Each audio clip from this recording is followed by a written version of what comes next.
やってやる。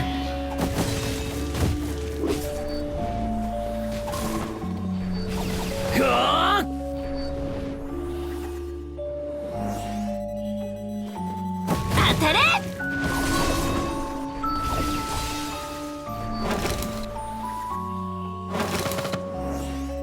僕は容赦しないよ。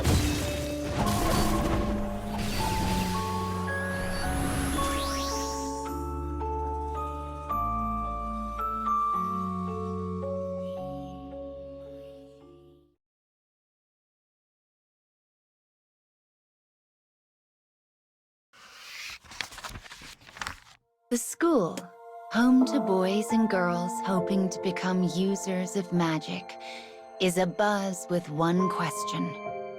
What tricks should they play on the town for the upcoming Halloween festival? The student who puts their education to good use and comes up with the most wonderful trick will be given a coveted title. The girl with wavy hair and her best friends, the boy with spiky hair and the bespectacled girl, are thrilled to show off their skills. The professor makes an announcement to the excited students. The souls of magic users who plot tricks attract demons. And demons will do anything to lead children astray. Once a child is captured, their whole being is sucked away down to the marrow of their bones. It is a pain so great, they regret even the gift of life. So if you ever find yourself suddenly faced with a miracle, do not engage. Do not let your curiosity get the better of you. But none of the students are listening. It is then that a boy, one particularly fond of tricks, yells out, "I will be the king of Halloween this year." A fervor sweeps the school, and the girl with wavy hair swears she will not lose.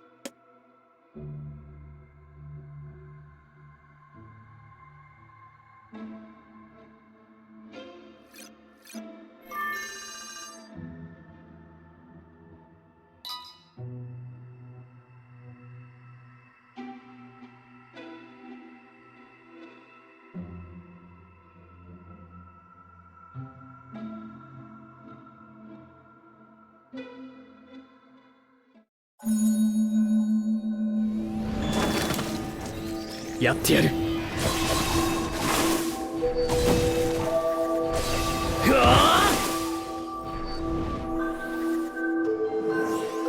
力ずくでやるわ。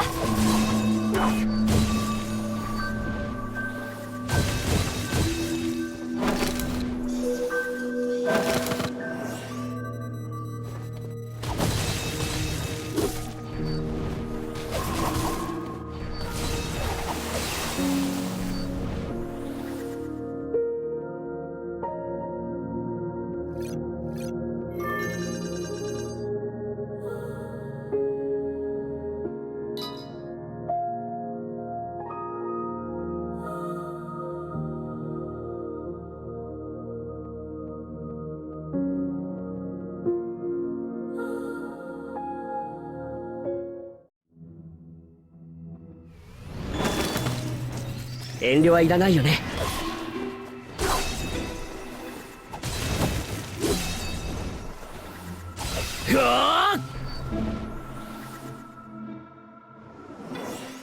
力ずくでやるわ。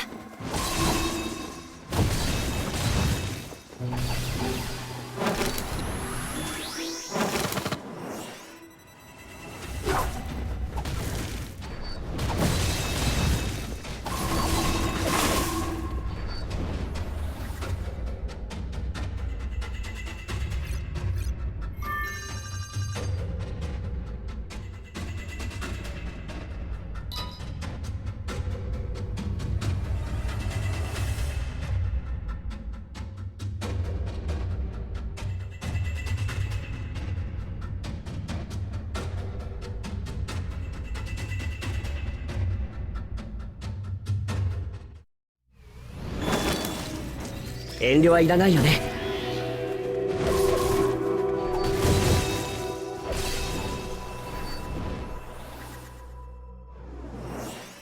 いただいていく。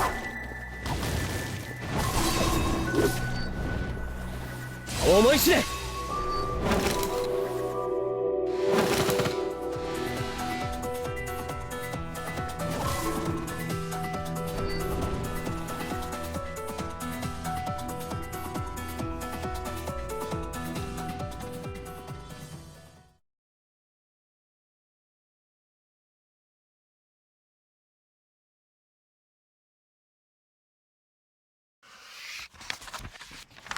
The girl begins practicing tricks with her. Another day flies by, and before they know it, the night is upon them. They are seeking a level of perfection befitting the ruler of Halloween.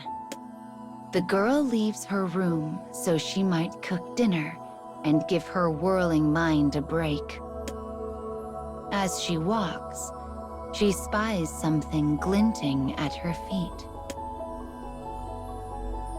It is a lovely box.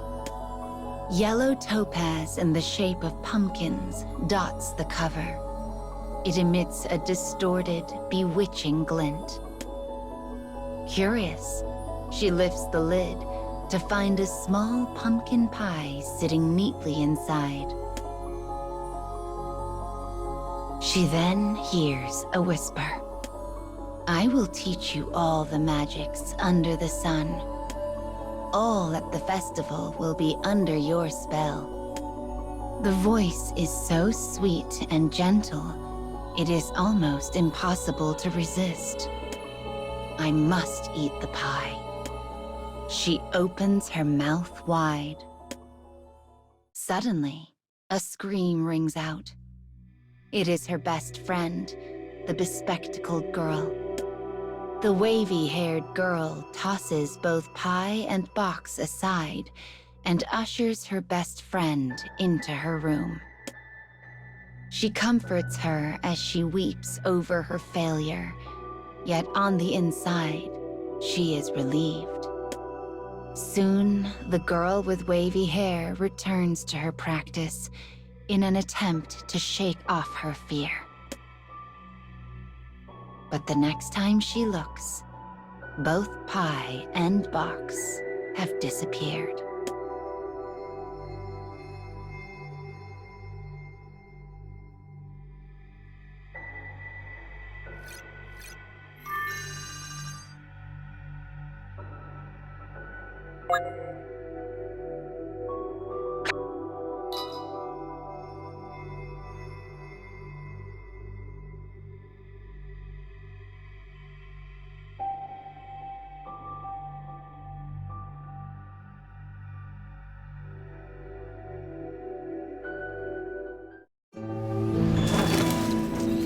遠慮はいらないよね。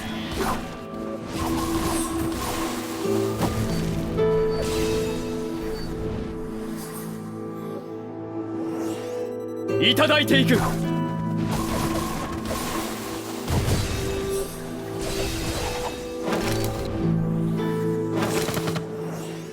力ずくでやるわ。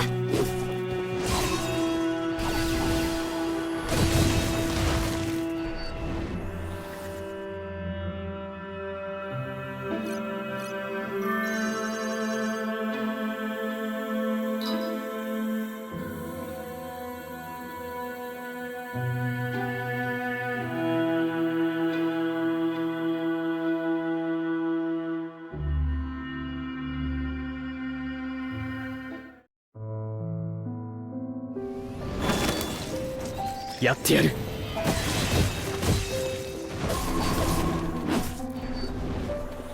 思い知れ。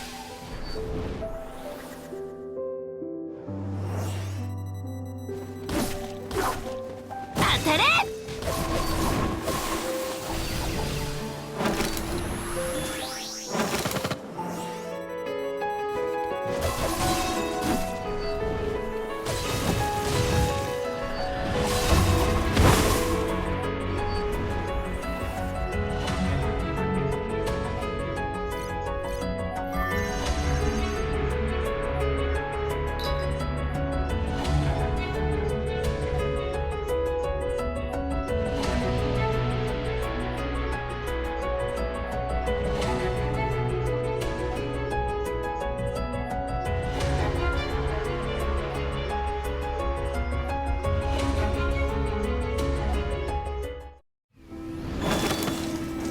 遠慮はいらないよね。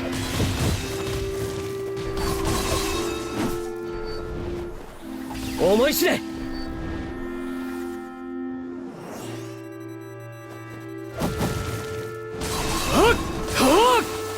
邪魔だどけ。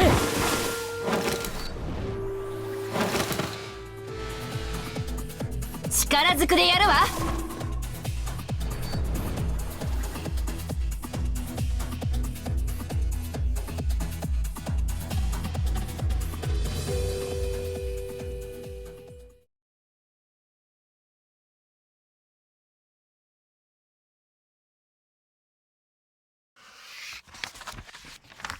On the day of the festival, the girl and her friends continually shock the townsfolk. Tiny lamps in the shape of skulls and pumpkins erupt from a large box. Bursts of sound and light explode from their staves. A moment later, they transform into various sweets and pastries that rain down upon the onlookers. Even if it is not enough to earn them the title, this is the spell the best friends created together, and it is their joy. Yet, for some reason, the box crosses the wavy-haired girl's mind, causing a chill to run down her spine. Alas, it had been an omen, for she turns to find the box resting on the ground. Before she can even think of why, a hand reaches out from beside her, the boy who swore to be the king of Halloween.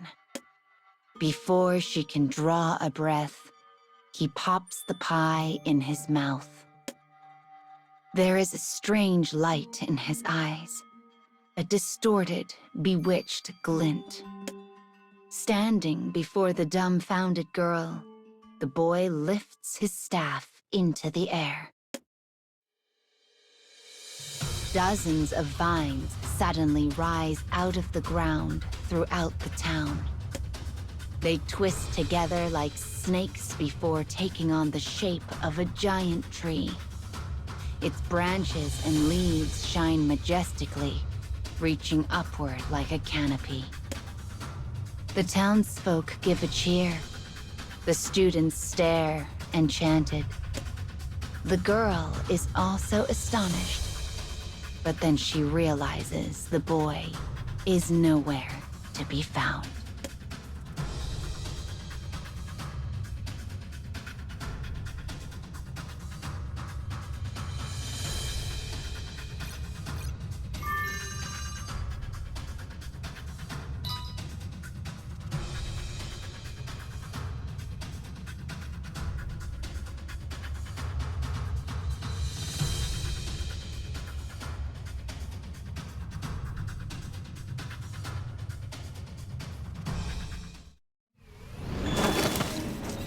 やってやる。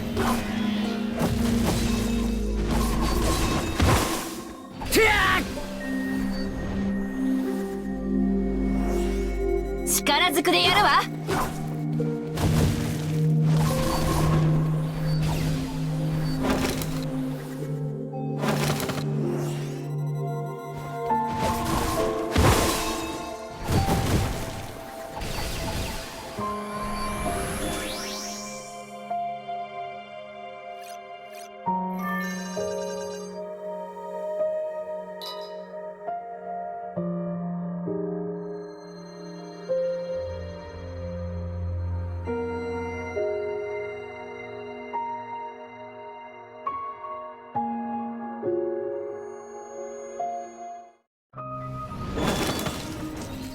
拳がうなるわね。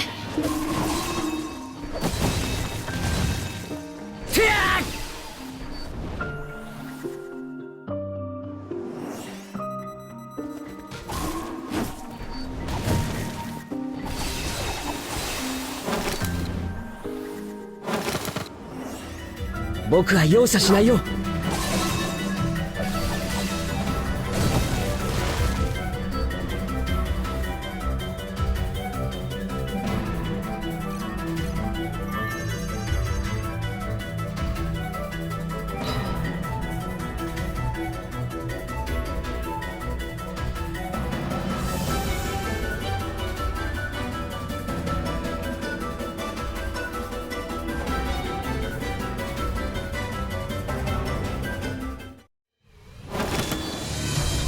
遠慮はいらないよね。てやー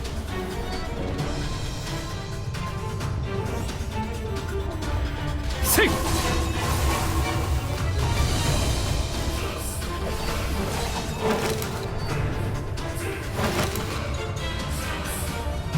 力ずくでやるわ。